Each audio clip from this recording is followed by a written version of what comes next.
Thank you thank you.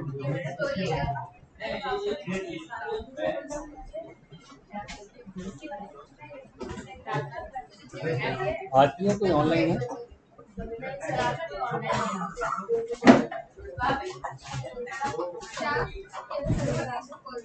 LLB 2008 हम कर रहे थे।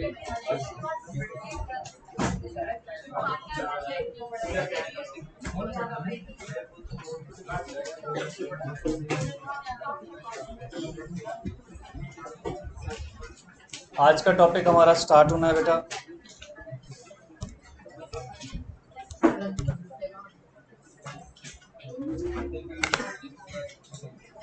Partners and their relations.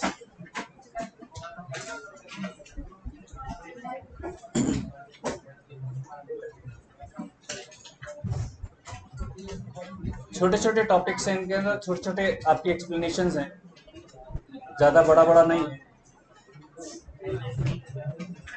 कल की क्लास में हम लोगों ने इनकॉर्पोरेशन किया। इनकॉर्पोरेशन के अंदर जब हमने 11 से 17 तक सेक्शंस पढ़े, हर सेक्शन के अंदर छोटे छोटे पॉइंट्स थे। घर जाके पढ़ा था कि नहीं? सेक्शन 11 से लेकर सेक्शन 17 तक। और कॉन्ट्रैक्ट रिवाइज करना शुरू कर दिया कि नहीं? कर दिया। आप ही कह रहे हैं ना कि यहाँ तो संडे मना कर रहे थे, संडे तो ट्यूसडे करें। मैं भी सर से बात कर लूंगा कि जो भी दिन हमें एक 3 घंटे 4 घंटे का स्लॉट मिल जाएगा उसमें कर लेंगे। Don't worry.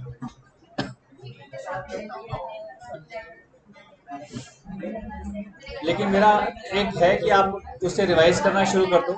उसके अंदर जितने भी चैप्टर्स हैं एक बार आप गो थ्रू वो कराएं, है ना? ऐसे नहीं कि एकदम से ब्लैंक नहीं बैठना, क्योंकि उसमें हम लोग अपने स्कैनर्स के क्वेश्चंस डिस्कस कर लेंगे जो लास्ट ईयर्स में क्वेश्चंस आए हुए हैं, कुछ केस स्टडीज आई हुई हैं वो डिस्कस कर लेंगे, और किस तरीके का पैटर्न उसके अंदर पूछा जा रहा है वो डिस्कस कर लेंगे।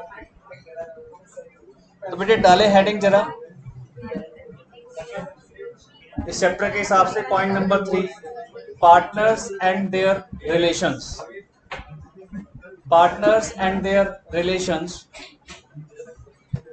सबसे पहला point, eligibility of partners. Section 22, eligibility of partners, section 22। छोटे छोटे पॉइंट्स लिखेंगे पूरी डिटेल में कि क्या क्या इसके अंदर हमारा जरूरी है, कौन कौन पार्टनर्स बनने के लिए एलिजिबल हैं।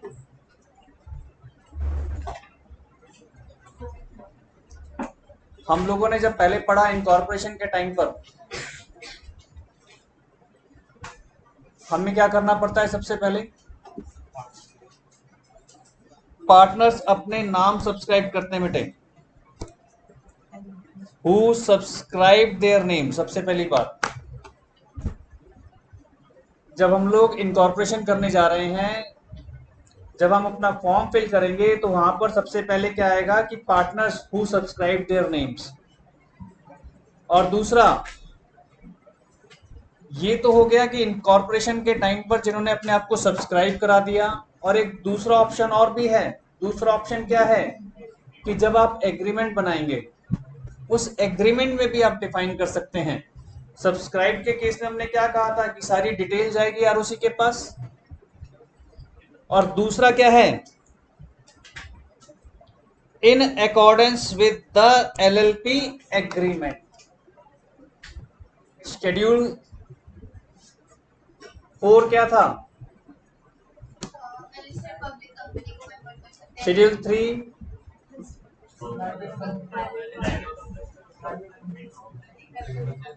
शेड्यूल 2, 3, 4 थे हमारे कन्वर्जन। शेड्यूल 1 था हमारा रूल्स रेगुलेशंस और साथ में एग्रीमेंट। शेड्यूल 1 के अंदर था। तो ये याद रखो, है ना? जानबूझ के नीचे से पूछा, मैंने 1 पूछता तो आप बता देते। हाँ, तो शेड्यूल 4 हमारा क्या था? कन्वर्जन अनलिस्टेड कंपनी का। 3 प्राइवेट लिमिटेड कंपनी का कन्वर्जन टू LLP, और 2 फर्म का, और 1 में आ गया जो हमारे इंटरनल गाइडलाइंस। ई फॉर्म 1 क्या था? कल हमने पढ़ा था तीन थे ना ई फॉर्म 1, 2 और 3। ई फॉर्म में क्या आपको रिजर्वेशन कराना था, ई टू में क्या करना था आपको इनकॉर्पोरेशन कराना था, ई3 में क्या था, क्या था एलएलपी एग्रीमेंट। वो कब कराना था, वो कब कराना था इनकॉर्पोरेशन के कितने दिन बाद, 30 डेज के अंदर अंदर।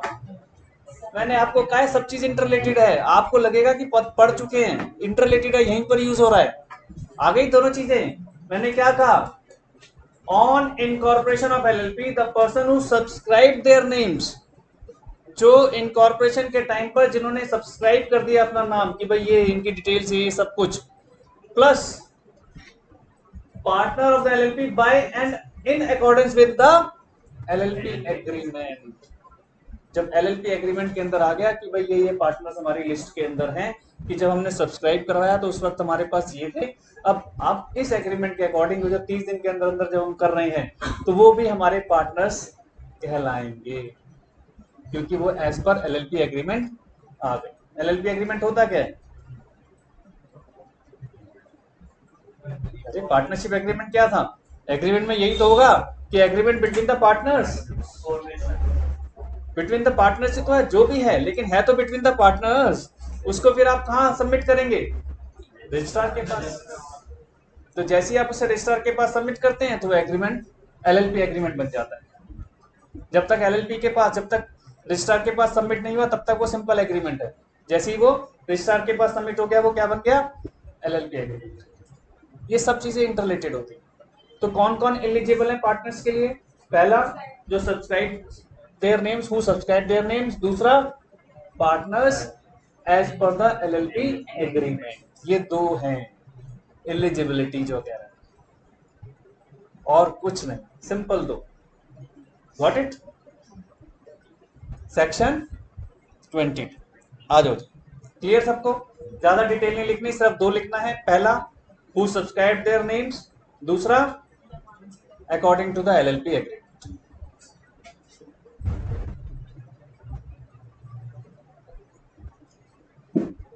अब क्या आ रहा है, सेक्शन 23 क्या कह रहा है, relationship of partners, relationship of partners. अगर मैं इसको ना पढ़ूं तो आप बताओ क्या लिख सकते हो आप, रिलेशनशिप ऑफ पार्टनर्स। अभी तक हम क्या पढ़ चुके हैं, जो पार्टनर है वो एजेंट है किसका, एलएलपी का। वो एजेंट नहीं है किसका, अदर पार्टनर्स। एक तो यही लिख सकते हैं, रिलेशन ही तो है ये, नहीं है। देखो क्या कह रहा है, फर्स्ट पॉइंट सबसे पहले देखो वो क्या कह रहा है, the mutual rights and duties of the partners of LLP and the mutual rights and duties of LLP and the fixed partner shall be governed bye LLP agreement. जो हम एलएलपी एग्रीमेंट बनाएंगे, अभी जो फर्स्ट पॉइंट पर आया पीछे आया section 22 में बताया ना एलएलपी एग्रीमेंट, तो एलएलपी एग्रीमेंट के अंदर सारे पार्टनर्स क्या काम करेंगे क्या नहीं करेंगे सब कुछ डिफाइंड होगा। तो पहला पॉइंट लिख लीजिए, rights and duties of partners as per LLP agreement,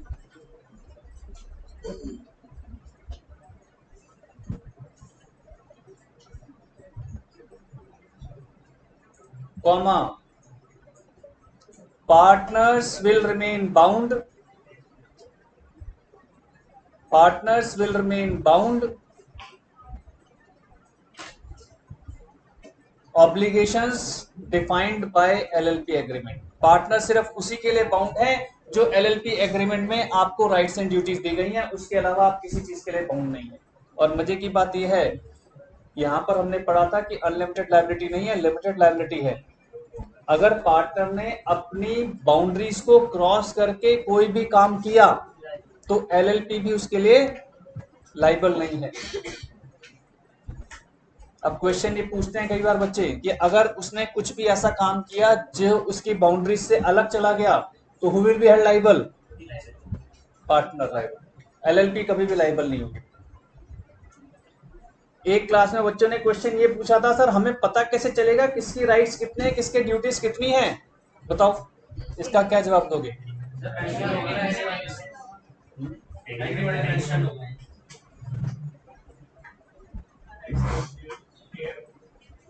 वो तो एग्रीमेंट मेंशन होगा, अभी वो जवाब नहीं दे रहे जो मैं कह रहा हूँ। हाउ डू आई नो, इसका मतलब ये हुआ this is my responsibility if I am dealing with some LLP कि मैं पहले उनकी गाइडलाइंस को पढूं, this is my duty. LLP वाले घूमेंगे नहीं कि पहले एग्रीमेंट पढ़ लो जी फिर हमारे साथ एंटर करना। ये हमारी ड्यूटी है, ये हमारी ड्यूटी है कि नो, कि जब मैं जिसके साथ अगर मान लीजिए एसोसिएट होने जा रहा हूं तो उनके राइट्स एंड ड्यूटीज क्या है, वो क्या कर सकते हैं क्या नहीं कर सकते, ये हमारी ड्यूटी है जानना। आप किसी कंट्री में, नई कंट्री के अंदर जाते हैं तो आप क्या कह सकते हैं कि हाउ डू आई नो? आप कह सकते हो दुबई में कि मुझे तो पता ही नहीं था सर, चोरी करने पे हाथ काट देते हैं सर, नहीं नहीं सॉरी सॉरी सॉरी, कह पाओगे? नहीं कह पाएंगे। तो क्या माना जाता है? यूनिवर्सल लॉ क्या है? ये आपकी ड्यूटी है कि जिसके साथ आप डील करने जा रहे हैं यू मस्ट नो। आपको माना जाता है कि आपने वो सब पढ़ लिया है। जब आप एलएलपी के साथ डील कर रहे हैं तो एलएलपी को ये प्रिविलेज दिया गया है कि वो मानकर चलती है एलएलपी कि मेरे पार्टनर्स को क्या राइट है करने के और क्या नहीं है, वो आपने पढ़ लिए हैं। मेरी ड्यूटी नहीं है मैं आपको बताऊं। अब आप केस करोगे कि हमें नहीं पता था जी इनके पार्टनर्स के राइट्स है कि नहीं है, ड्यूटीज है कि नहीं है। आप पढ़ो, बिल्कुल वेबसाइट पे सब कुछ अवेलेबल होगी। हाँ आप मांगो, बिल्कुल प्रोवाइड होगा। और आपको पता भी होगा कि आप रजिस्ट्रार के पास जाएंगे, आपको मिलेगा एक नॉमिनल सी फीस है, वो आपको सब कुछ पढ़वाएंगे।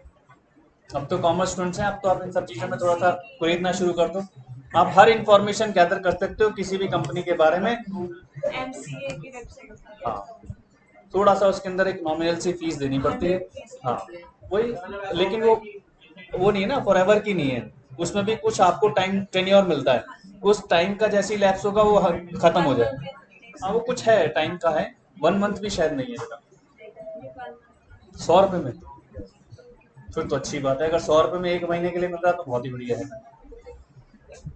तो ये आप ध्यान रखिएगा, ये आपकी ड्यूटी है, इसीलिए वेबसाइट्स पर ये सब चीजें इसलिए डाली जाती हैं कि भैया आप अपने आप पहले पढ़, make sure with in your self. बाद में मत कहना जी हमें नहीं पता था हमने तो डील कर लिया। इसमें आपको जानते होंगे कि साफ साफ लिखा हुआ है कि हमें नहीं पता था, ये एक्सक्यूज कहीं नहीं चलेगा। ठीक है जी। लिखो, क्या लिख लिया था अभी हमने, इसका फर्स्ट पॉइंट लिख लिया था, क्या लिखा था? ठीक है जी। सेकंड पॉइंट, अब वही बात आ गई, हम एलएलपी से एग्रीमेंट से बाउंड है। अब बाई चांस आप एग्रीमेंट के अंदर कुछ चेंजेस करते हैं तो रजिस्ट्रार को कैसे पता चलेगा? This is your duty, this is your duty, है ना? क्योंकि देखो ध्यान रखना कि ये पार्टनर्स की बात आ रही है। ठीक है जी, तो लिखो second point, any changes in LLP agreement, any changes in LLP agreement,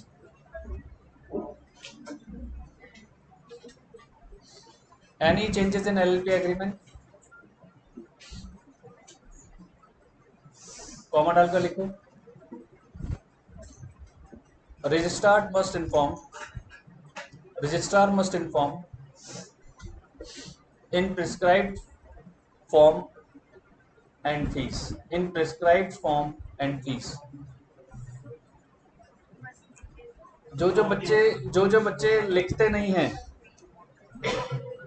उनसे मेरी रिक्वेस्ट है, जो भी नहीं लिख रहे हैं कि वो अपने नोट्स दिखाएंगे मुझे, है ना? नोट्स लिखना बहुत ज़रूरी है। मेरे सामने नहीं लिख रहे हो घर पे लिखो, लेकिन मुझे नोट्स दिखाओ। जो भी नहीं लिखते हैं, जो लिखते हैं बहुत अच्छी बात है, जो नहीं लिखते हैं वो मुझे नोट्स दिखाएंगे, है ना? 4-5 बच्चे तो मुझे शक्ल दिखती है कि जो नहीं लिखते हैं, कॉपी में मार्क कर, बुक में मार्क करते हो। लेकिन बेटा क्योंकि अगर नहीं लिखोगे तो बहुत गोल गोल है सब कुछ। ये सारी प्रैक्टिस लिखने की है, ये लिखाने की प्रैक्टिस सिर्फ इसलिए होती है कि अगर आप कहोगे तो बुक में तो मार्क मैं भी कर दूंगा, है ना? बुक में मार्क बहुत आसान काम होता है, सारा सबसे मुश्किल काम होता है लिखना, सबसे मुश्किल काम होता है लिखना। जब हम एग्जामिनेशन हॉल में लिखने बैठते ना तब सारा गड़बड़ होती है, मिक्सिंग तभी होती है। मार्किंग करना मैं कहता हूँ, कुछ चीजें मैंने कहा है कि बुक में मार्क कर लो, मैं नहीं लिखवाता हूँ, लेकिन कुछ बच्चे बिल्कुल भी नहीं लिखते, तो उनसे रिक्वेस्ट है कि आप अपने नोट्स दिखाएंगे मुझे, जब भी आपको लगता है आप मुझे दिखाइएगा नोट्स, क्योंकि मैं ये, मेरे को कोई वो नहीं है, लेकिन मैं चाहता हूँ कि लिख रहे हो ये मुझे पता चल जाए। हम्म, हाँ नहीं, मैं क्रिटिसाइज नहीं कर रहा हूँ, लेकिन बस I just wanted to confirm myself कि आप लिख रहे हो, चाहे यहाँ लिखो चाहे घर लिखो, लेकिन लिखना जरूरी है, क्योंकि लॉ बिना लिखे दिमाग में नहीं घुसता, नहीं घुसता, नहीं घुसता। ये तो एक सिंपल सा लॉ है। हाँ, ये सिंपल सा लॉ है। क्योंकि अब हम यहाँ तक पहुंच गए हैं तो हम भी पढ़ पढ़ कर और लिख लिख कर ही पहुंचे हैं। अगर हमें फाइल दे दी जाती है ना सीधा, जैसे कोई हमें फाइल दे जाता है कि इसको जज साहब के सामने, हम नहीं एक्सप्लेन कर पाते, हमें उसकी नोटिंग बनानी पड़ती है, नोटिंग बना के हम फिर पिक्चर बनाते हैं दिमाग में कि क्या कैसे हुआ, तब जाकर उसको जज साहब के सामने एक्सप्लेन करना पड़ता है। अब आपका जज होगा कौन? Paper checker. आपको दिमाग में इंस्टेंटली तभी पिक्चर बनानी है और उसे लिखना है। तो पिक्चर बनना और उसको लिखना, ये एक सिंक्रनाइजेशन है बेटा। कुछ बच्चे पिक्चर बना लेते हैं लेकिन लिख नहीं पाते, कुछ बच्चे पिक्चर नहीं बना पाते, लिखना तो जानते हैं, लेकिन वो जब पिक्चर नहीं बनेगी तो लिखना में मुश्किल हो जाएगा। This is the synchronization between two. हाँ जी बेटा। थर्ड पॉइंट, सेकंड पॉइंट हमने क्या लिखा? अगर आपने कुछ भी चेंजेस करने हैं अपने एलएलपी एग्रीमेंट में तो किसको पता चलना चाहिए? रजिस्ट्रार को। With in prescribed form, prescribed fees तो हमेशा रहेगा, क्योंकि रजिस्ट्रार एक ऐसी जगह है जहां पर बिना फॉर्मेट के, बिना फीस के कोई काम नहीं होता है ना। और ये कोई जरूरी नहीं है कि फीस हमेशा बहुत ज्यादा ही हो, या जरूरी नहीं है कि हर वक्त हो। ठीक है। थर्ड पॉइंट देखो क्या कहता है, एक बार पढ़िए जरा थर्ड पॉइंट, सेल्फ स्टडी करो जरा को। थर्ड पॉइंट,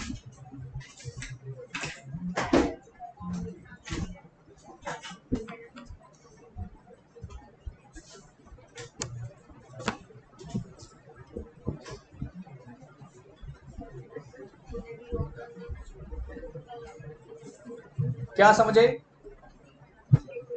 बात सारी एग्रीमेंट को लेकर आ रही है। आपने एग्रीमेंट बना लिया इनकॉर्पोरेशन से पहले, मैं, आप पढ़ते रहो, मैं हिंट भी देता जा रहा हूं कि क्या कहना चाह रहा है वो। आपने एग्रीमेंट, एलएलपी एग्रीमेंट तैयार कर लिया इनकॉर्पोरेशन से पहले, यही है। अब इनकॉर्पोरेशन से पहले कर लिया क्योंकि ER3 में आपको सबमिट करना है एलएलपी एग्रीमेंट। इनकॉर्पोरेशन आपका हो चुका है, अब आप सबमिट करने जा रहे हैं। अगर बाई चांस कुछ 19-20 हो रहा है, कुछ ऊपर नीचे हो रहा है, तो हमने क्या पढ़ा था कि हमारे पार्टनर्स हैं, एक तो वो जो पहले से सब्सक्राइब्ड हैं और एक एलएलपी एग्रीमेंट में भी हो सकते हैं। तो अगर कहीं पर कुछ भी 19-20 हो रहा है तो पार्टनर्स क्या करेंगे? उसको, एक वर्ड आ रहा है रेटिफाइड। रेटिफाइड समझते हैं क्या होता है? रेटिफाइड क्या होता है बताइए?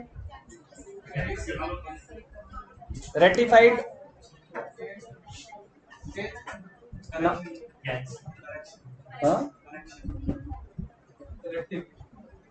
रेक्टिफाइड क्या होता है? चलो, रेक्टिफाइड आपने पढ़ा हुआ है, रेक्टिफिकेशन, गलत को सही करना, वो रेक्टिफिकेशन है। रेटिफाइड उसी से रिलेटेड है, लेकिन इसको बोलते हैं हिंदी में पुष्टिकरण। पुष्टि यानी आप ये बता रहे हो कि जो लिखा है वो ठीक है, उसको रेटिफाइड कहते हैं, रेटिफिकेशन। आपने खड़े होकर कहा कि जो लिखा है वो बिल्कुल ठीक है, आप चिंता न करें, उसे कहते हैं रेटिफिकेशन। जैसे मान लीजिए आपने किसी डॉक्यूमेंट पर साइन किया, मुझे डाउट हुआ, मैंने आपसे पूछा, आपने रेटिफाई कर दिया कि हाँ this is my signature, this is called ratification. Authenticate कर देना कि हाँ ये जो है वो ठीक है। समझ रहे हैं? इसको बोलते हैं रेटिफिकेशन। इसमें सी हट गया, इसमें से सी हट गया। Getting point? थोड़ा सा डिफरेंस है। रेक्टिफिकेशन में गलती को सुधारना, रेटिफिकेशन में ये बताना कि इंश्योर करना कि जो लिखा है वो ठीक है। तो क्या कह रहा है यहां पर? देखो ध्यान से पढ़ो, इस पैराग्राफ में क्या कह रहा है? An agreement in writing made before the incorporation of L LLP between the person who subscribe their names to the incorporation document may impose obligation on the LLP provided such agreement is ratified by all the partners after the incorporation of LLP। provided लिखा है, condition क्या है कि आप उसको ratify करेंगे कि जो एग्रीमेंट में लिखा है वो सब ठीक है, तभी वो LLP एग्रीमेंट इंपोज होगा। तो लिख लीजिए, इसके बारे में लिखें, agreement between the persons who subscribed as partner, agreement between the person who subscribed as partners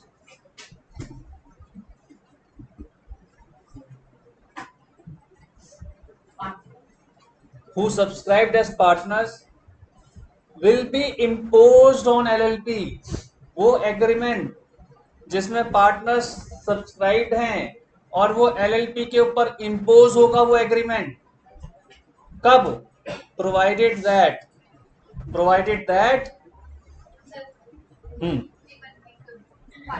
agreement क्या लिखा आपने बताओ? Who subscribed as partners will be imposed on LLP। हम उस एग्रीमेंट की बात कर रहे हैं कि वो एग्रीमेंट इम्पोज हो जाएगा LLP पर।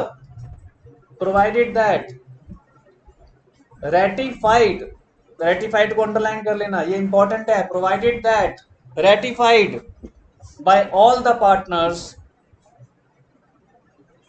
provided that ratified by all the partners after the incorporation of LLP, provided that ratified by all the partners after the incorporation of LLP।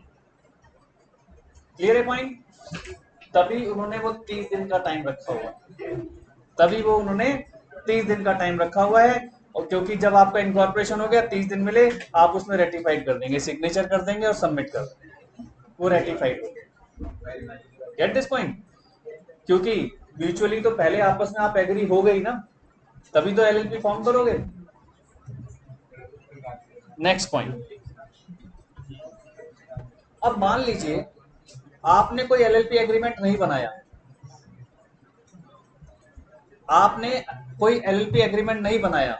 तो क्या होगा? पार्टनरशिप में क्या होता था? हमने कहा था अगर पार्टनरशिप में कोई डीड नहीं बनाया तो अपने आप वहां पर कुछ रूल्स है जो इम्पोज हो जाते हैं। यहाँ पर वो रूल्स कहाँ हैं? शेड्यूल 1 के अंदर हैं ऑलरेडी, तो याद कर लो, 4 ही तो हैं सिंपल से। शेड्यूल 1 के अंदर क्या था? राइट्स एंड ड्यूटीज अपने आप में कहाँ जाते हैं? एग्रीमेंट में ही तो आ जाते हैं। तो लिख लीजिए, in the absence of agreement,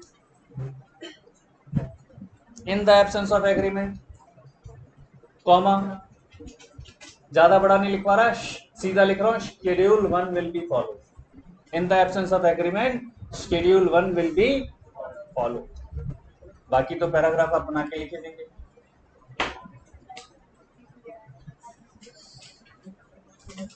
ठीक है ना?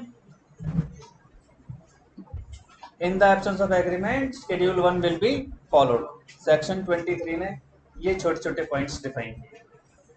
आ जाओ सेक्शन, हाँ पूछ रहे थे, सेक्शन 24 पर आ जाओ जल्दी से। सेसेशन ऑफ पार्टनरशिप इंटरेस्ट कब खत्म हो सकता है? सेसेशन ऑफ पार्टनरशिप इंटरेस्ट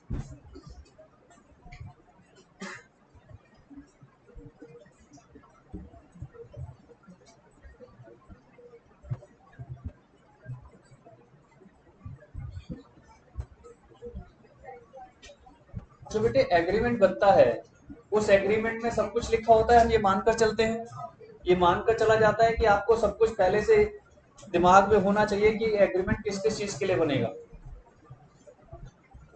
तो रिटायरमेंट भी तो अपने आप में वहां पर ऑप्शन है,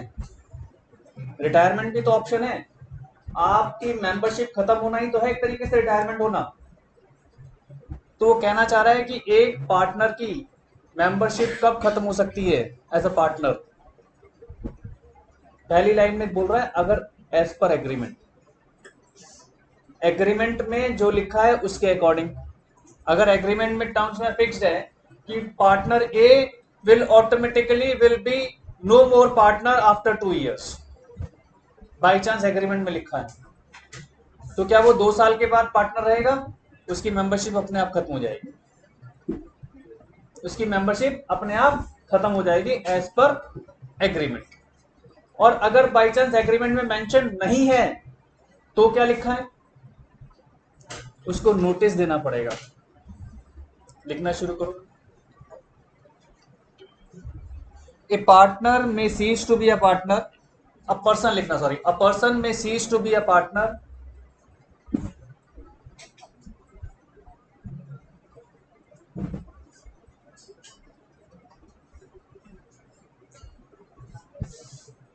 इसके नीचे लिखना point number 1,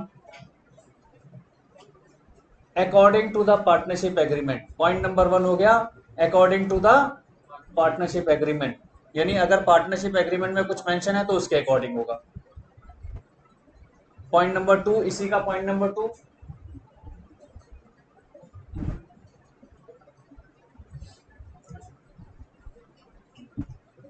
that particular partner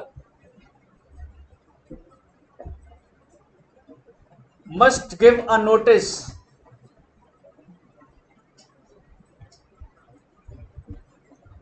within not less than 30 days, within not less than 30 days to other partners of his intention to resign as partner। ऐसा नहीं नोटिस दे दे सर कल से नहीं आऊंगा, कम से कम 30 दिन का नोटिस चाहिए। क्लास की रिकॉर्डिंग खत्म हो जाएगी यार।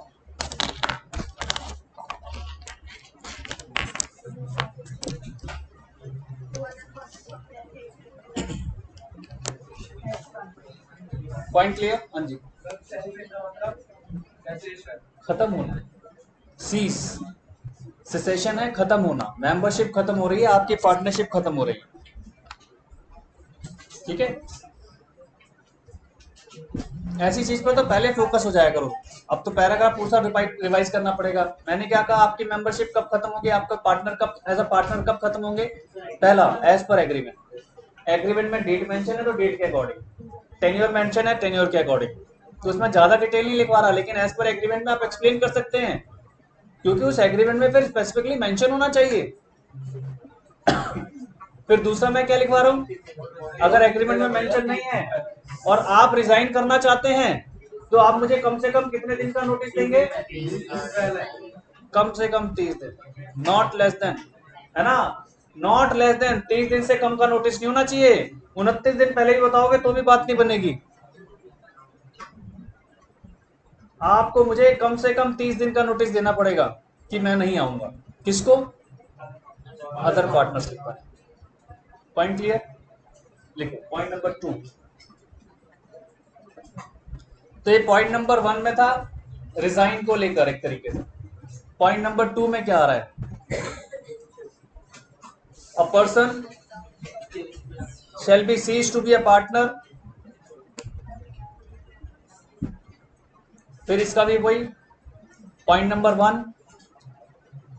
अगर किसी बेचारे की डेथ हो गई तो अपने आप ही मेंबरशिप से खत्म हो गया।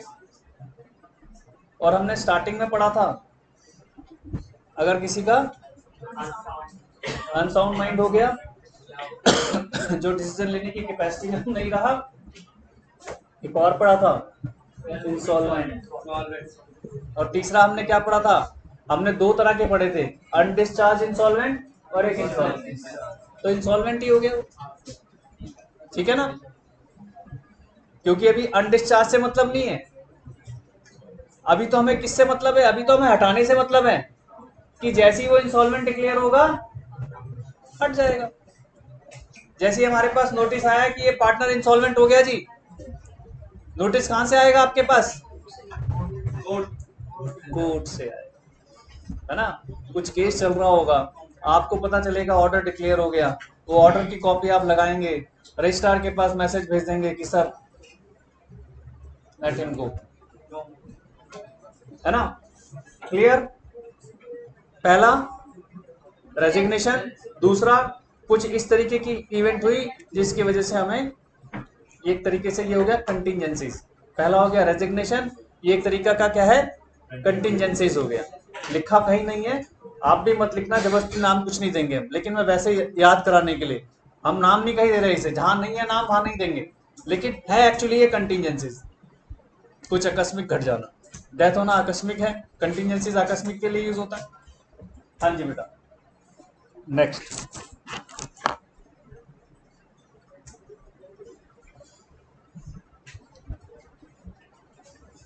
एक बड़ा वर्ड यूज होता रहता है, फॉर्मर, फॉर्मर यूज होता है ना?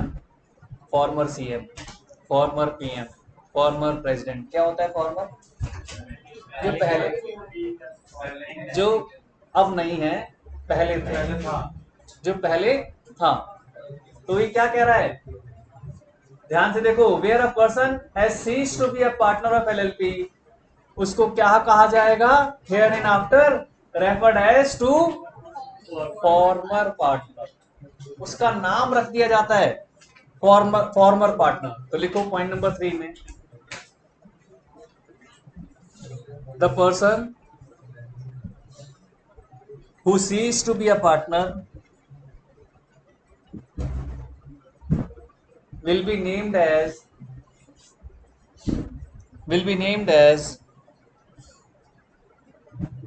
former partner।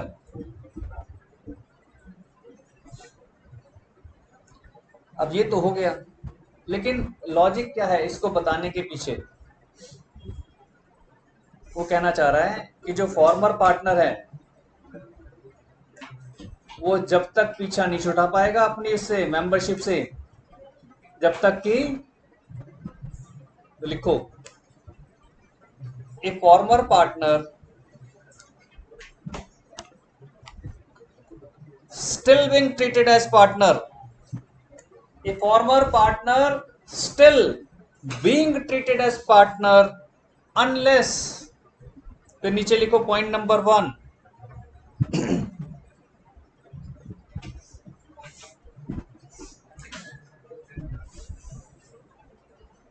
unless the person noticed that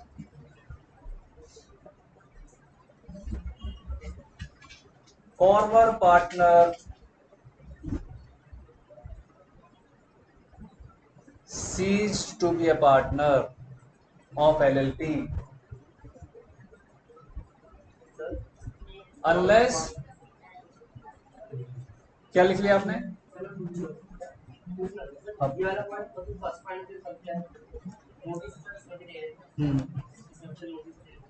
ये तो बताया है ना हमने कि वो 30 दिन का नोटिस देना पड़ेगा, लेकिन अगर आपने नोटिस नहीं दिया तो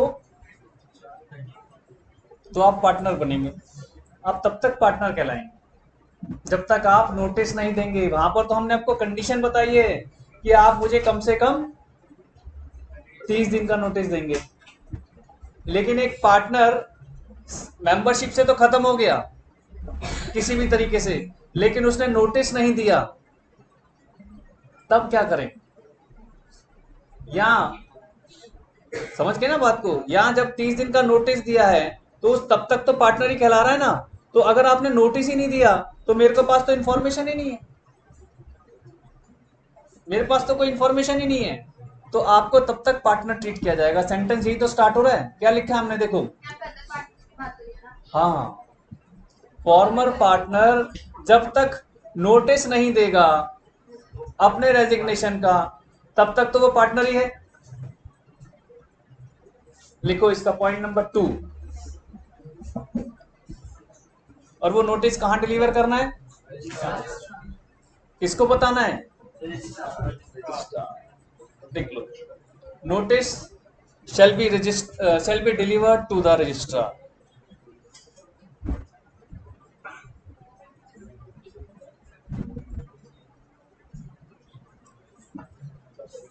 समझ गए? जब तक ये दो काम नहीं हुए तब तक आप क्या बनेंगे, तब तक पार्टनर ही हैं। समझ गए, तब तक आप पार्टनर ही कहलाएंगे, आप जो मर्जी कर लें। क्योंकि मुझे अब जैसे अभी हम बात कर रहे थे, हाउ डू आई नो कि आप पार्टनर नहीं है? मैं कहाँ जाऊंगा, रजिस्ट्रार की वेबसाइट पर। मैं रजिस्ट्रार की वेबसाइट से लूंगा कि हाँ भाई ये पार्टनर है या नहीं है।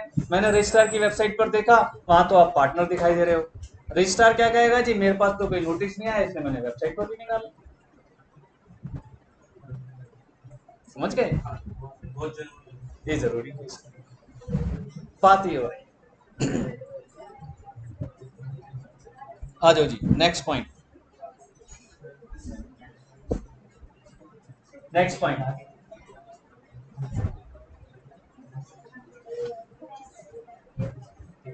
एक बार इसको करो जरा, देखो क्या समझ पाए। आपने पहले करा है ये,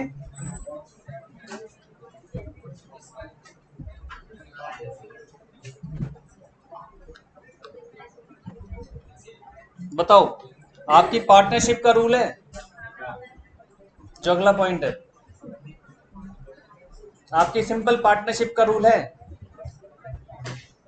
भाई, जब तक आपकी मेंबरशिप खत्म नहीं हुई और आप जब तक जो भी एक्ट करेंगे उसके लिए तो आप लाइबल ही हैं। इनफैक्ट आपने नोटिस भी दे दिया, उसके बाद भी आप जब तक पार्टनर हैं तब तक तो आप लाइबल ही रहेंगे हर उस एक्टिविटी के लिए जो आपने उस दौरान की। क्या कह रहा है इसमें, तो लिख लो, यही कह रहा है ना। हाँ हाँ, तो अरे तो मैं कुछ कह रहा हूँ, यही कह रहा है जो मैं बोल रहा हूँ, और क्या कह रहा है? कुछ अलग, मैं यही तो पूछ रहा हूँ कि कुछ अलग कह रहा है? कुछ अलग नहीं कह रहा, यही कह रहा है, तो लिखो।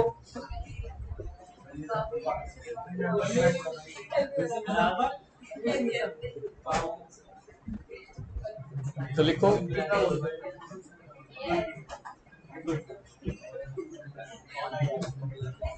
वो सिंपल सी बात कह रहा है, वो सिंपल सी बात यही कहना चाह रहा है कि बेटा मेंबरशिप सीज हो गई, खत्म हो गई, लेकिन वो तब तक खत्म नहीं मानी जाएगी, या आपने उस दौरान जब तक आपकी मेंबरशिप खत्म नहीं हुई प्रॉपरली, आपकी हर एक्टिविटी के लिए आप लाइबल हैं। तो लिखें, the partner who is going to be seized a partner, or the partner who is going to be seized as a partner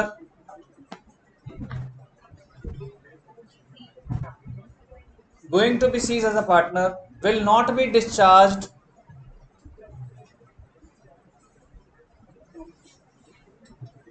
from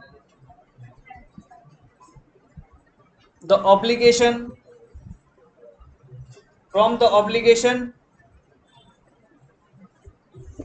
towards the LLP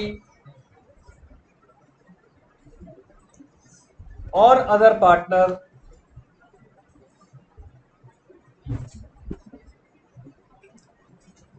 which he incurred as a partner, जो as a partner उसने activity की है उसके लिए तो वो liable.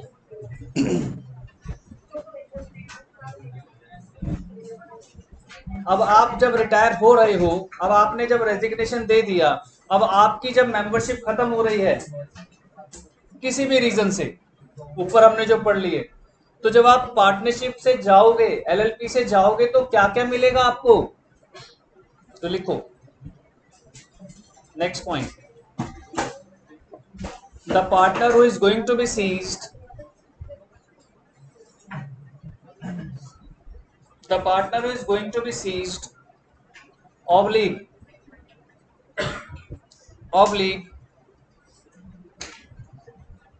in case a partner dies, oblique insolvency, oblique unsound mind।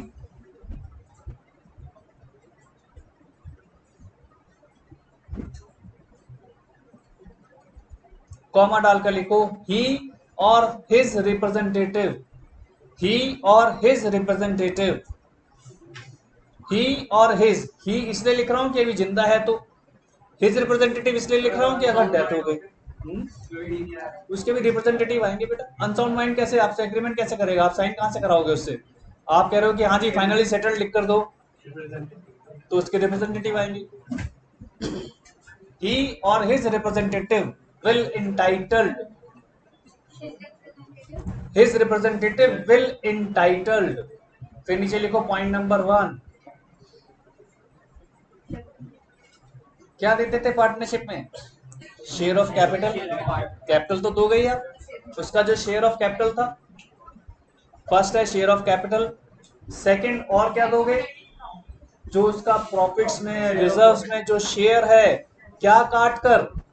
अगर कोई लॉसेज है तो उसका शेयर काट, तो आप लिख दो share in accumulated profits after deducting share of accumulated loss, कुछ नहीं, जैसे मर्जी लिख दो। नेट प्रॉफिट वर्ड यूज इसलिए नहीं करते क्योंकि नेट प्रॉफिट एक्चुअली में मीनिंग कुछ और होता है, हम यहाँ पर एक्यूमुलेटेड बोल रहे हैं बेटा। एक्यूमुलेटेड का क्या वर्ड होता है? इकट्ठा, जो पिछले एक साल का नहीं, जो पिछले कई सालों से इकट्ठा हो रखा है, एक्यूमुलेशन उसको बोलते हैं। जो काफी टाइम से इकट्ठा है वो एक्यूमुलेटेड होता है। नेट होता है जो आपने अभी अर्न किया। ये डिफरेंस है एक्यूमुलेशन में और उसमें। रिजर्व जो है अपने आप में एक एक्यूमुलेटेड प्रॉफिट है ना। जरूर थोड़े रिजर्व अभी क्रिएट हुआ हो, कई सालों से चल रहा होता है रिजर्व। तो बेटा हम लोगों की पॉलिसीज होती है कि हमारा जो प्रॉफिट है उसका 10% हम रिजर्व में डालेंगे, मतलब as per your agreement, LLP का एग्रीमेंट है कि प्रॉफिट सारा नहीं बांटेंगे, 10% रिजर्व में ट्रांसफर होगा। तो पिछले 10 साल से आप बिजनेस करते आ रहे हो, तो जो 10 साल का जो प्रॉफिट है वो रिजर्व में चला गया, एक्यूमुलेटेड, इकट्ठा हो रहा है, वो है फर्क ये है, ठीक है। Next point,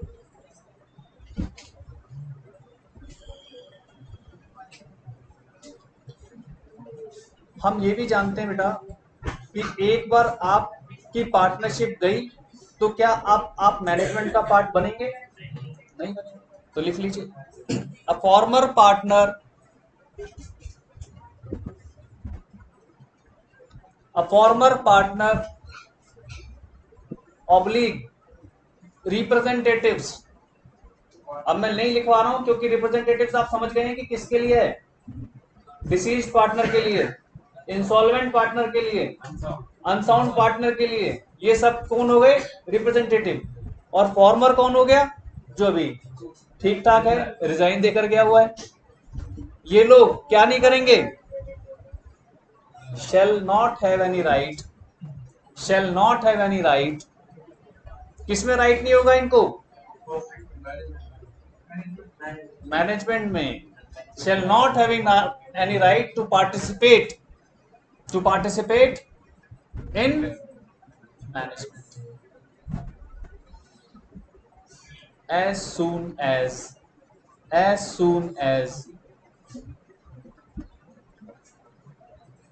they ceased their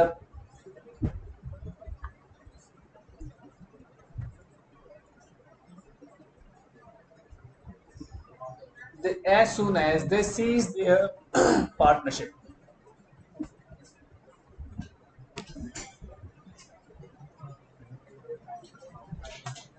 ठीक है, जैसे उनकी पार्टनरशिप सीज हुई, अब वो इंटरफेयर नहीं कर सकते, पार्टिसिपेट नहीं कर सकते। ठीक है जी, आओ जी सेक्शन 25, नेक्स्ट हेडिंग सेक्शन 25। मैं तो लगा हूं आप लोग साथ दो। सेक्शन 25 कुछ नहीं है,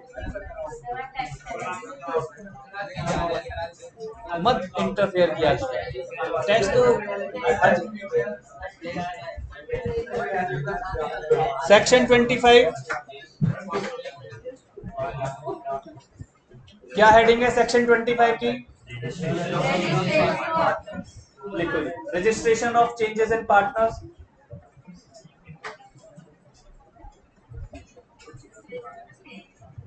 कई बार पार्टनर अपने घर के एड्रेस चेंज कर लेते हैं, कई बार पार्टनर्स अपने नाम तक चेंज कर लेते हैं। आप कहोगे सर कैसे?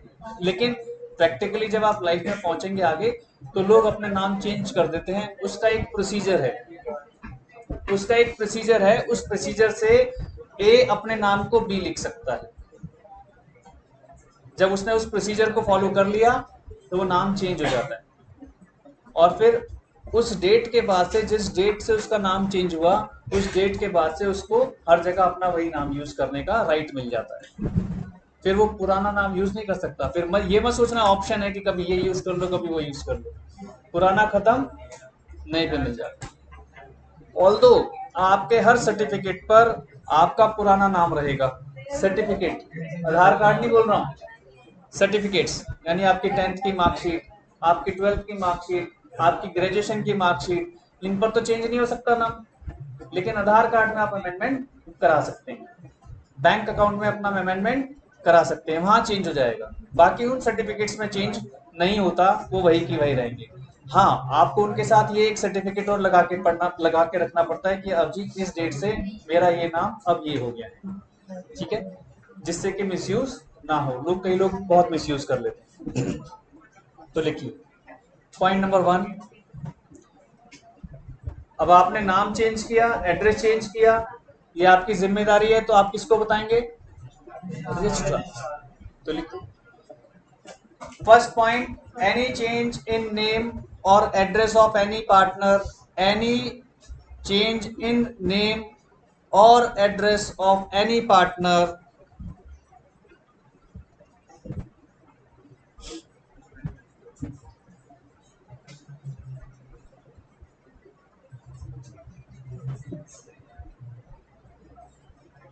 Must inform LLP. अभी एलएलपी की बात आ रही है। Within a period of 15 days, अभी बात ये एलएलपी की आ रही है, अभी रजिस्ट्रार के पास भी जाएंगे। विद इन 15 डेज,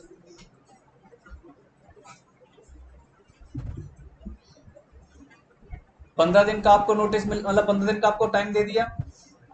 जैसे ही आपका नाम चेंज हुआ या एड्रेस चेंज हुआ, आप 15 दिन के अंदर आप बता दें। सेकेंड लिखो। अब क्या बेटा रिमोट, अच्छा रिमोट यार मैं ढूंढ रहा था, रिमोट ही नहीं मिल रहा था। हाँ जी, नेक्स्ट, अब एलएलपी के पास इंफॉर्मेशन आ गई। अब एलएलपी क्या करेगा?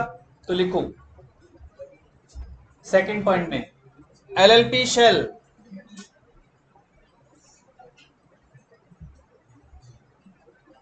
inform the registrar within 30 days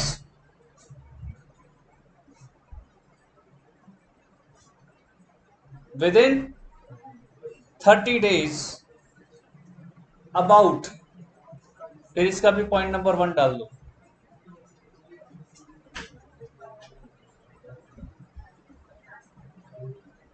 cessation of partnership, first है सेसेशन ऑफ पार्टनरशिप। अगर किसी पार्टनर की पार्टनरशिप सीज हो रही है, उसकी मेंबरशिप खत्म हो रही है, तो एलएलपी कितने दिन के अंदर बताएगी? 30 डेज। अभी पीछे भी पढ़ लिया था हमने ये। इसका सेकंड, अब क्या हो रहा है? नेम चेंज हो रहा है, तो ये भी कितने दिन के अंदर बताना है? 30 डेज। इसमें भी लिख दीजिए name oblique address change of any partner, name oblique address change of any partner.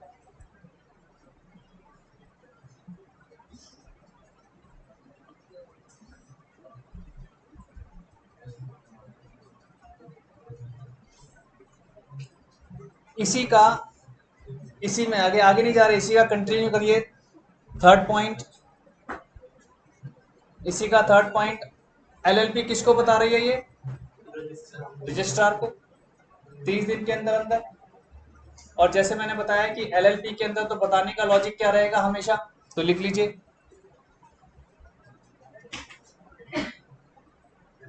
In prescribed form with prescribed fees. मैं मिक्स कर रहा हूं इसके पॉइंट नंबर 2 और पॉइंट नंबर 3 को। In prescribed form and prescribed fees.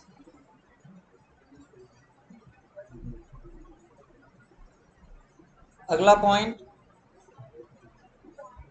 क्योंकि management कौन देखता है?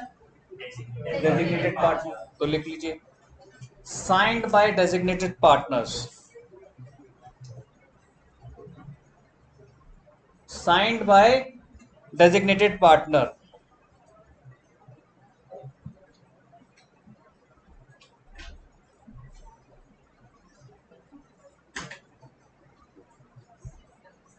ठीक है, एक नेक्स्ट इसी को, कितने हो गए, 4 पॉइंट हो गए, एक छोटा सा 5वां पॉइंट और लिख, 5 हो गए हैं, छोटा सा 4 हो गए ना, एक छोटा सा 5वां पॉइंट और लिख लीजिए।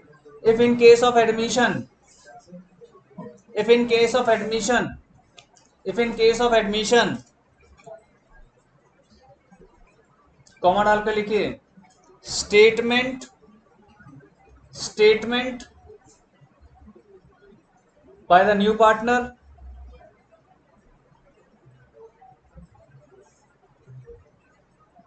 signed and authenticated,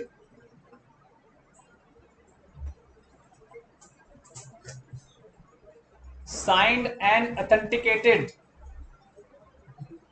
in the prescribed manner, in the prescribed manner. अगर वहां पर लिखा हुआ है कि एक पार्टनर से ऑथेंटिकेट करा कर लाओ, एक पार्टनर इसको ऑथराइज करे कि हाँ भाई ये जो स्टेटमेंट है बिल्कुल ठीक है, तो वो यहाँ लिखा हुआ है डेजिग्नेटेड पार्टनर से करा कर लाओ, तो वो जो भी उस वक्त प्रिस्क्राइब्ड होगा, तो इसलिए लिखा हुआ है as in the prescribed manner. हाँ जी बेटा, ये हो गया हमारा एक पॉइंट खत्म। अब नेक्स्ट पॉइंट पर आ जाओ। तो हमने मिक्स कर दिए, अपने ध्यान रखना जिन लोगों ने बुक में मार्क किया है, ये सेकंड पॉइंट और थर्ड पॉइंट इसका हमने मिक्स किया है।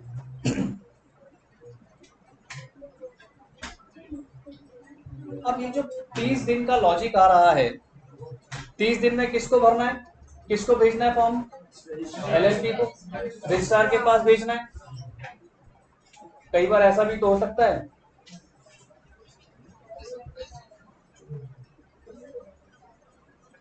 क्या हो गया, लिख रही है या सर दर्द हो रहा है, पानी पी लो ना, मैं कहता रहा हूँ सर दर्द का एक ही इलाज है बेटा, इनटेक वाटर। अगर वाटर इनटेक नहीं करोगे सर दर्द होगा, वाटर इनटेक करो। आप लोग पढ़ने वाले स्टूडेंट्स हैं, वाटर इनटेक किया करो। 70% of our water already consumed by the mind only, at least 70%। जो लोग पानी कम पीते हैं इसीलिए उनको कॉन्स्टिपेशन होता है, इसीलिए उनको सर में दर्द होता है, इसीलिए इस तरह की चीजें होती हैं। ध्यान रखो, स्टूडेंट्स को खासतौर पर, प्रोफेशनल्स को भी रखना चाहिए थोड़ा, क्योंकि आप लोगों का सबसे ज्यादा ब्रेन यूज होता है अगर करते हो तो, है ना, ये भी तो जरूरी है। मौसम, हाँ जी, लिखो penalty, penalty in case of, penalty in case of not following the,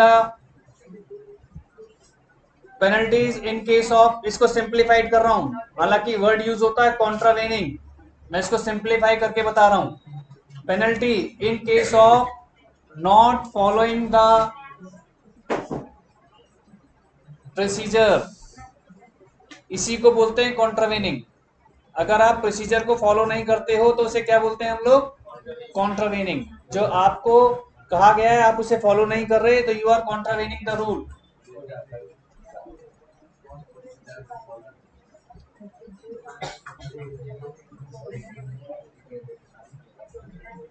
कितना पढ़ा पहले हमने, कल भी पढ़े थे हमने, है ना। तो यहां पर वो क्या कह रहा है कि आप क्या इन्फॉर्म नहीं कर रहे हो, एलएलपी के द्वारा इंफॉर्मेशन किसके पास नहीं पहुंच रही, रजिस्ट्रार के पास। तो लिखिए बिटवीन 2000 एंड 25,000, 2000 से 25,000, ये फाइन किस पर लग रहा है, एलएलपी पर एंड एवरी डेजिग्नेटेड पार्टनर पे। कॉमा डालकर लिख लीजिए LLP and every designated partner, LLP and every designated partner.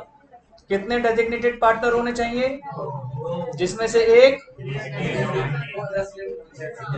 है, एक मिनट कोई नहीं बोलेगा क्या, हाँ पहले कुछ और बोला था, नॉन वर्ड यूज किया था, मैंने सुना था। चलो ठीक है, अगर यही बोला अच्छी बात है। जिसमें से एक रेजिडेंट होना चाहिए, और रेजिडेंट की डेफिनेशन कब? Preceding year then the 1 year, है ना? यही था ना वर्ड, प्रीसीडिंग द 1 ईयर। ये चीजें याद रखनी है बेटा, ये टेक्निकल पॉइंट्स हैं। और आपका जो एलएलपी का क्वेश्चंस आएगा इसी तरीके का आएगा। हाँ जी बेटा।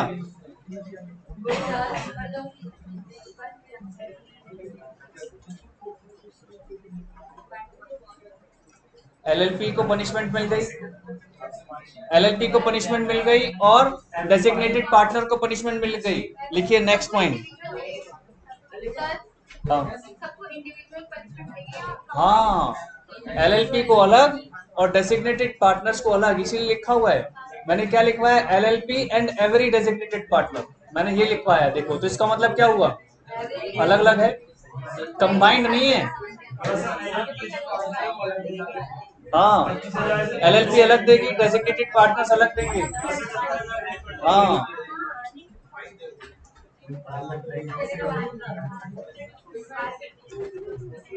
वो मैक्सिमम वाली बात पर कर रहे हो, 6,000 में भी नहीं बढ़ सकता है।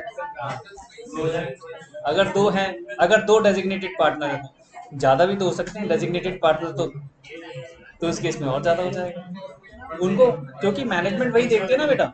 जो मैनेजमेंट देखता है उसको लाइबल बना रहे हैं कि आपकी मैनेजमेंट देखने की जिम्मेदारी है और आप ये काम पूरे नहीं कर रहे हो। रजिस्ट्रार के साथ तो जब कंपनीज पढ़ोगे तो वहां पर भी इसी तरीके से है, वहां तो और भी hefty है, वहां पर तो और भी hefty है कंपनीज के केस में तो, क्योंकि इसको तो थोड़ा सा बड़ा लेवल माना जाता है ना कंपनी को, वहां तो और भी hefty है। मतलब इतना है कि आप सुनोगे तो कई बार तो छोटी मोटी कंपनी तो कोई फॉर्म ही नहीं करेगा, रहने दो भाई, कोई जरूरत ही नहीं है, पता चला पेनल्टी में ही लुट गए। भाई बता दें, वहां तो बेटे लैक्स में चली जाती है, ये बता रहा हूँ, 5-5 लाख तक भी चली गई है, और भी हैवी है, तो ज्यादा डरो मत। हाँ ये भी बात सही, क्योंकि उनके उसमें कई जगह है, प्रोमोटर्स को अलग पेनल्टी लग जाती है, डायरेक्टर्स को अलग लग जाती है। ये खेल है, क्योंकि उसमें कई इन्वॉल्वमेंट्स होती है ना, यहाँ पर प्रोमोटर नहीं है, यहाँ पे डेजिग्नेटेड पार्टनर है, वहाँ प्रोमोटर्स होते हैं, डायरेक्टर्स वही दो मेन वही है। पहले प्रोमोटर्स हैं कुछ हद तक, प्रोमोटर्स का रोल खत्म हो गया, भाई कंपनी फॉर्म हो गई, प्रोमोटर्स का रोल खत्म हो गया तो डायरेक्टर्स आ गए, फिर डायरेक्टर्स की अच्छी से लगती है। फिर लिखो any partner who contravenes the rules, ये भी लिखवा रहा हूँ, जिससे पिछले वाले में मैंने ये नहीं लिखवाया था, कॉन्ट्रावेन वर्ड नहीं लिखवाया, इसमें लिखवा रहा हूँ जिससे दोनों याद रहे नाम। Any partner who contravenes the rules, who contravenes the rules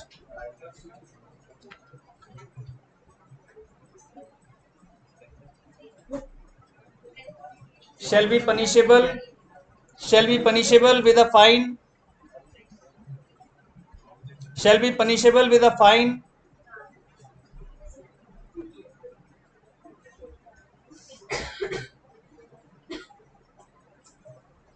between, वही सेम है, 2,000 से 25,000, और कॉमा डालकर लिखिए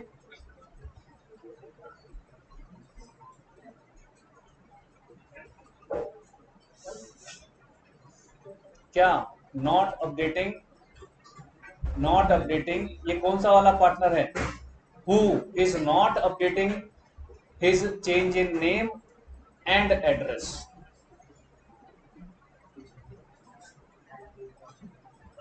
कॉमा डालकर लिखिए not updating his change in name or address.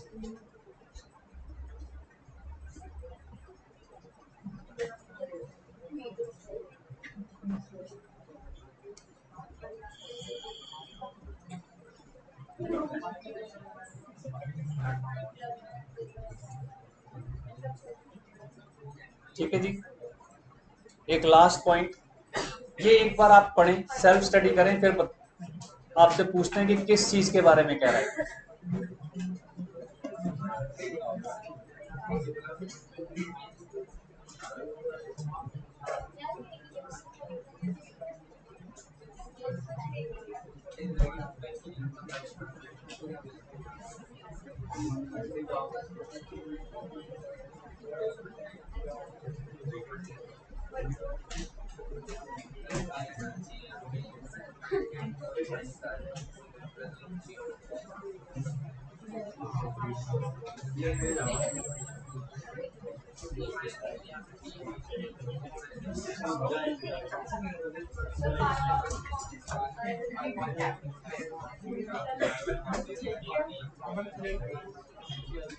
क्या कह रहा है बताओ जल्दी से।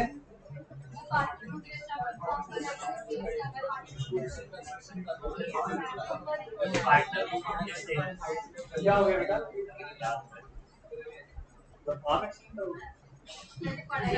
नहीं टीचर पढ़ तो रही है, आप तो बातें कर रहे हैं।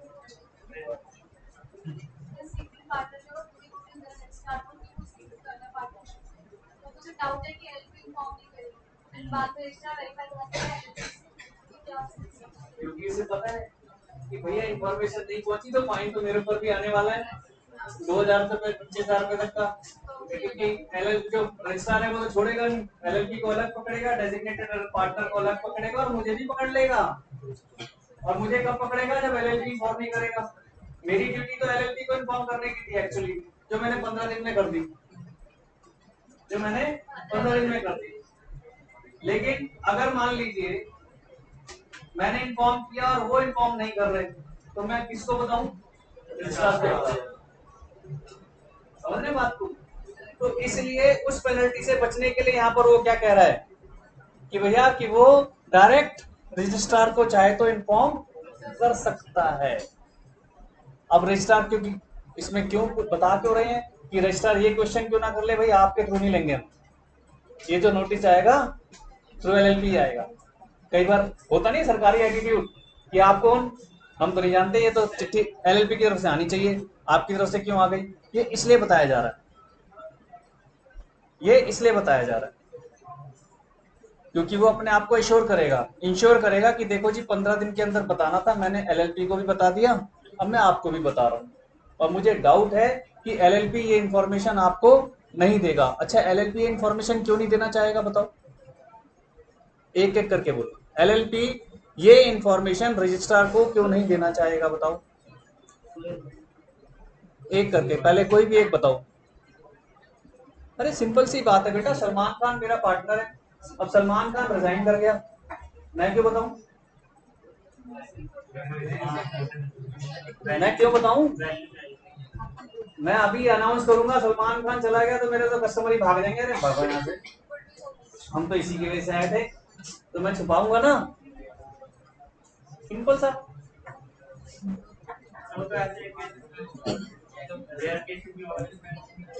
बेटे जो रेयरेस्ट केसेस होते हैं उन्हीं के बारे में डिस्कशन करके लॉ पहले से बनाए जाते हैं। इतनी सारी चौड़ी लंबी चौड़ी कहानियां क्यों हैं? इसीलिए कि ये सब पहले हो चुकी होती हैं, ये घटनाएं घट चुकी होती हैं। इन घटनाओं के घटने के बाद पार्लियामेंट में क्यों इतना डिस्कशन होता है? आप कुछ आप कुछ मेंबर ऑफ पार्लियामेंट तो पढ़े लिखे समझदार भेजते हो, कुछ तो भेज ही देते हो, है ना? सारे नहीं तो कुछ तो होते ही हैं। वो सारे जो समझदार हैं वो डिस्कशन तो करते हैं, इररिस्पेक्टिव ऑफ एनी पार्टी। वो डिस्कशंस करते हैं कि भाई अगर ऐसी सिचुएशन हुई तो क्या होगा, ऐसी सिचुएशन हुई तो क्या होगा। किसी भी लॉ को लेकर, किसी भी लॉ को, मैं ये कह रहा हूँ X Y Z, irrespective of any law. ठीक है जी। तो लिख लीजिए फटाफट। Any person who ceases to be a partner, any person who ceases to be a partner may himself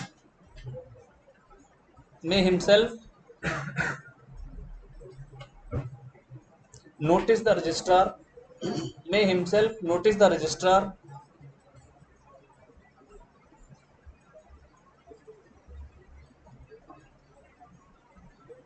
with having a reasonable cause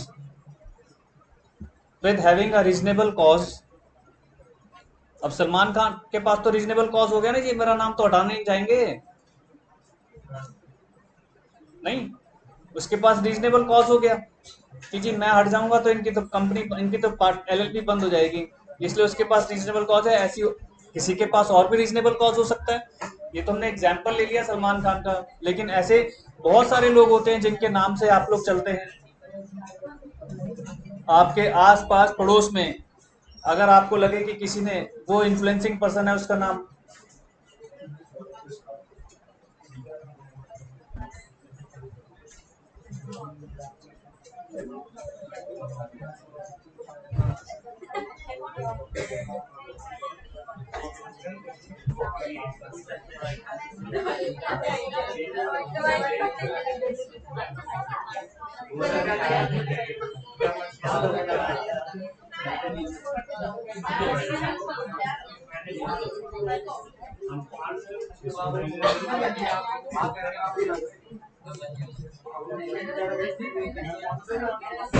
have reasonable cause, has reasonable cause, क्या reasonable cause है उसके पास कि LLP will not inform you. Reasonable cause that LLP will not notice the registrar about what? About his cessation. About his cessation of partnership. About his cessation of partnership.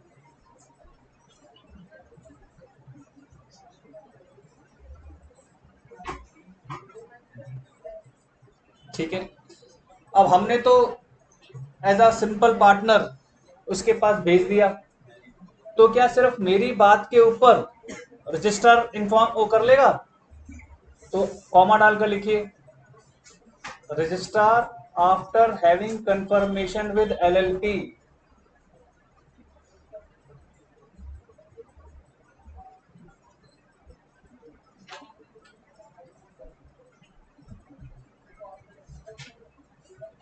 after having confirmation with LLP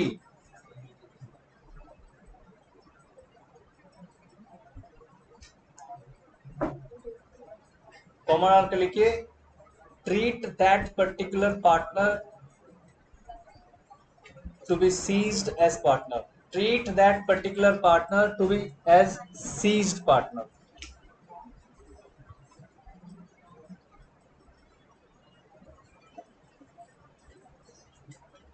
अब इसमें भी एक clause आ गया कि हमने मांगा company से, sorry LLP से कंफर्मेशन। LLP ने अगर कंफर्मेशन दे दिया तो हमने उसको क्या मान लिया? Ceased partner. ठीक है, सीज्ड पार्टनर। लेकिन अगर LLP ने कंफर्मेशन नहीं दिया तब क्या करेंगे? LLP शांत बैठ गई, साइलेंट बैठ गई, कुछ नहीं बता रही, तो नीचे लिखो नेक्स्ट लाइन में, if LLP does not make any confirmation within 15 days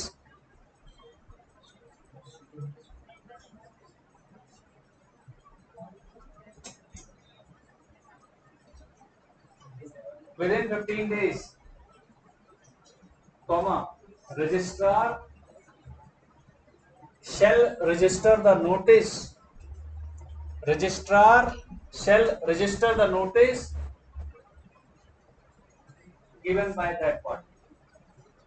अब वो क्या कहेगी कि भैया 15 दिन हो गए, LLP ने मुझे कोई कंफर्मेशन नहीं दी, तो हमने मान लिया कि आपने जो मुझे नोटिस दिया था उनको, उसको हमने रजिस्टर कर लिया, वो अपनी वेबसाइट पर चढ़ा देंगे। ये पार्टनरशिप का पार्टनर, LLP का ये पार्टनर जो है अब पार्टनर सीज हो चुका है। ठीक है जी, ये पॉइंट क्लियर? आ जाओ नेक्स्ट पॉइंट।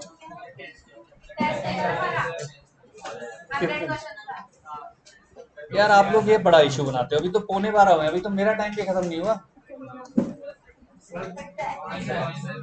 10:30 से 12 तो मेरा ही स्लॉट है, मुझे मेरा स्लॉट नहीं दोगे तो मैं कैसे कोर्स कराऊंगा यार?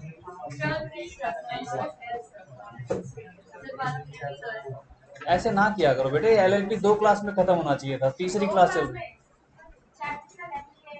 लेंदी से मतलब नहीं है, कंटेंट कितना इजी है देखो ना, आप ये भी तो देखो कंटेंट कितने इजी है, इजी से चलता है मैटर, लेंदी तो कुछ भी हो जाए।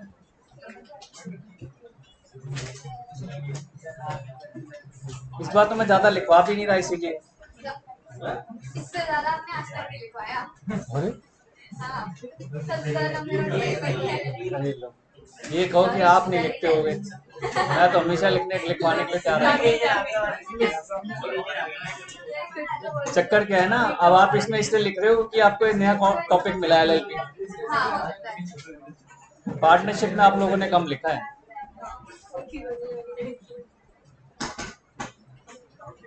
ये एक टॉपिक तो कर लें, ज्यादा बड़ा नहीं है।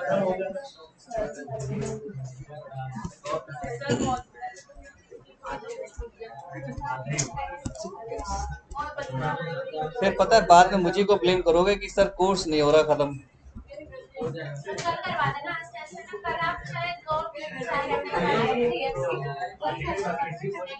किस चीज का टेस्ट है?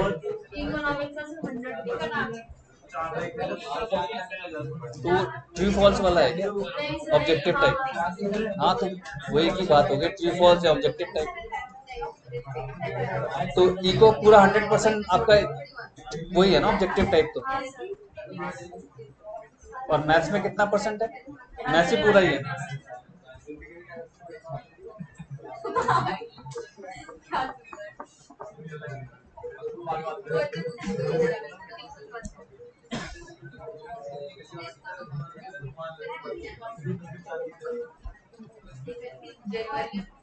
बड़ी अजीब सी सिचुएशन क्रिएट करते हो आप।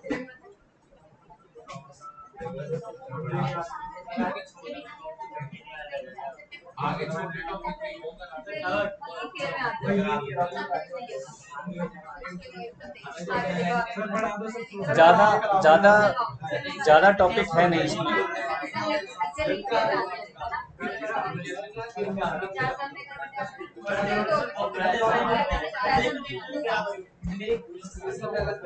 घर पर दूंगा तो पढ़ोगे नहीं।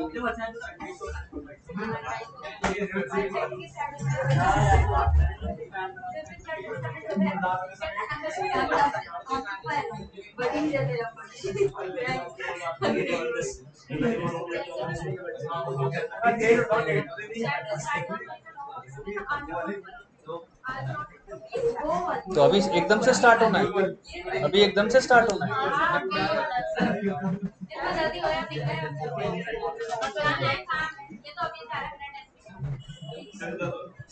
चलो ठीक है, मिलते हैं नेक्स्ट क्लास।